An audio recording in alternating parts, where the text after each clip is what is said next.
بسم اللہ الرحمن الرحیم۔ محمد انس قریشی صاحب ابو ظہبی سے پوچھتے ہیں، منگنی شادی ولیمے کا مسنون طریقہ کیا ہے؟ گھر والوں نے میری بات طے کر دی ہے، لڑکی والے منگنی کا کہہ رہے ہیں، تو میں نے کہا کہ اسلام میں اس کا کوئی طریقہ ثابت نہیں ہے، اس بارے میں رہنمائی فرمائیں۔ دوسرا یہ کہ شادی اور ولیمے کا سنت طریقہ بیان فرما دیں تاکہ میں گھر والوں کو یہ ویڈیو دکھا کر راغب کر سکوں۔ ماشاءاللہ ماشاءاللہ، اب یہ ویڈیو ہماری چلے گی ان کی فیملی میں۔ تو بھائی آپ کے والدین سے میری گزارش ہے کہ وہ اس بات کا التزام کریں کہ نکاح کو سنت کے مطابق کریں۔ میں بترتیب بتاتا ہوں منگنی شادی ولیمے کا۔ منگنی کا تو اسلام میں ہے ہی نہیں، عربی بڑی فصیح و بلیغ زبان ہے، مگر عربی میں منگنی کا لفظ ہی نہیں ہے، خطبہ کا لفظ ہے۔ خطبہ کہتے ہیں نکاح کا پیغام بھیجنا۔ آپ کو کہیں رشتہ پسند آیا، آپ پیغام بھیجیں، ان کو چاہیے کہ وہ مشورہ بھی کریں، اور سنت استخارہ جس میں کچھ نکلتا نہیں ہے، بس وہ دعا ہے، کرنا وہی ہے جو ان کی سمجھ میں آ رہا ہے۔ تو جواب دینے میں وہ تاخیر کر دیں، اچھی طرح تفتیش کریں، اس میں کوئی حرج نہیں ہے۔ لیکن جب ایک دفعہ ان کی سمجھ میں آ گیا کہ ہاں یار یہ ہمیں قبول ہے، اگر سمجھ میں نہیں آ رہا کچھ وقت کے بعد وہ کہتے ہیں بھائی انکار ہے، اور اگر سمجھ میں آ رہا ہے تو وہ کہتے ہیں بھائی قبول ہے۔ جیسے ہی قبول ہے ہوا فوراً آپ ان سے بولیں بھائی بتائیے کہ کب نکاح کرنا ہے، تو وہ آپس کی جو ہے نا انڈرسٹینڈنگ سے آپ لوگ طے کر لیں کہ بھائی کب نکاح کرنا ہے۔ یہ سارے کام کوئی تقریب نہیں، اس کی کچھ بھی نہیں۔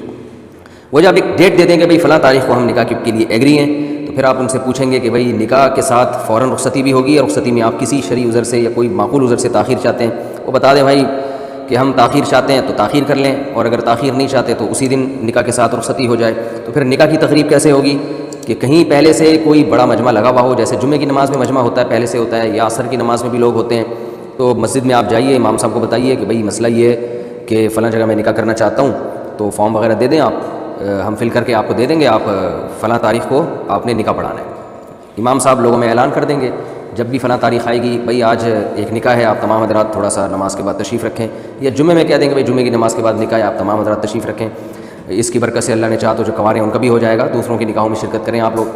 تو وہ جو لوگ بیٹھے ہوئے ہوں گے، تو جو دلہن ہے اس کے ابا بھائی اور جو قریبی رشتہ دار ہیں وہ اس مجلس میں پہنچ جائیں، اپنے گھر سے سیدھا وہاں پہنچیں، دلہن گھر میں بیٹھی ہے، اس سے سگنیچر لے لیے، اس سے اجازت لے لی کہ بھائی ہم آپ کا نکاح فلاں سے کرا رہے ہیں، اتنے مہر میں راضی ہو۔ وہ خاموش رہے گی تو اس کی خاموشی رضا ہے، اگر ابا اس سے پوچھ رہے ہیں یا بھائی اس سے پوچھ رہے ہیں۔ اس کے بعد جب وہ مسجد میں وہ لڑکی والے پہنچ گئے، ادھر سے دولہا ٹائم پہ پہنچ گیا۔ یہ ٹائم اس لیے کہہ رہا ہوں کہ میں خود بھی نکاح پڑھاتا ہوں، ٹائم پہ دولہا ہی نہیں پہنچتا، تو میں اس سے کہتا ہوں یار تم اپنی شادی میں ٹائم میں نہیں پہنچ رہے تو باقی کام کیا تم ٹائم پہ کرو گے۔ تو ٹائم پہ آپ پہنچ جائیں تو امام صاحب جو بھی قاضی صاحب ہیں، امام صاحب ہیں، وہ نکاح پڑھا دیں، بھائی میں نے فلانی کا نکاح ڈمکانے سے کرا دیا اتنے مہر میں، قبول ہے بھائی۔ تو اس موقع پر لڑکے والے اگر کوئی چھوارے مٹھائی وغیرہ بانٹنا چاہیں تو بہت اچھی بات ہے، اور پھر وہیں سے لڑکی والے اپنے گھر تشریف لے جائیں۔ لڑکے والے اگر رخصتی ہے تو لڑکے والے بھی ان کے ساتھ چلے جائیں، اور نہیں ہے رخصتی تو جب رخصتی ہوگی اس وقت جا کے دلہن کو لے آئیں۔ تو یہ تو نکاح کا ہو گیا، اور کوئی برات نہیں ہوگی اس میں۔ پھر کیا ہوگا کہ جب رخصتی کا ٹائم ہے تو لڑکے کی طرف سے بھائی اس کی اماں، اس کی بہنیں جو بھی دلہن کو لے جانا چاہتی ہیں بڑی عزت محبت کے ساتھ جائیں دلہن کے گھر میں۔ لڑکے والے جو ہے پھر وہ دلہن کو لینے چلے جائیں، برات نہ جائے، 4-5 افراد چلے جائیں، دولہے کی اماں چلی جائیں، دولہے کی بہنیں چلی جائیں، اور اگر دولہا بھی چلا جائے تو بھی بہت اچھی بات ہے۔ وہ حسب ذائقہ آپ خود میں فیصلہ کر لیں گے کہ دولہا کو جانا چاہیے کہ نہیں جانا چاہیے۔ بعض علاقوں میں رواج ہوتا ہے دولہا بھی جاتا ہے، بعض میں رواج ہوتا ہے دولہا نہیں جاتا۔ تو خیر 5-6 افراد چلے جائیں، تو جب وہ دلہن کے گھر جائیں گے رخصتی کے لیے گاڑی واڑی لے کے یا گھوڑا لے کے، تو پھر اگر کھانے کا ٹائم ہے تو لڑکی والے ان کو کھانا کھلا دیں، معزز مہمان ہیں، چائے کا ٹائم ہے تو چائے پلا دیں، تو وہ حسب ذائقہ جیسا کرنا چاہیں۔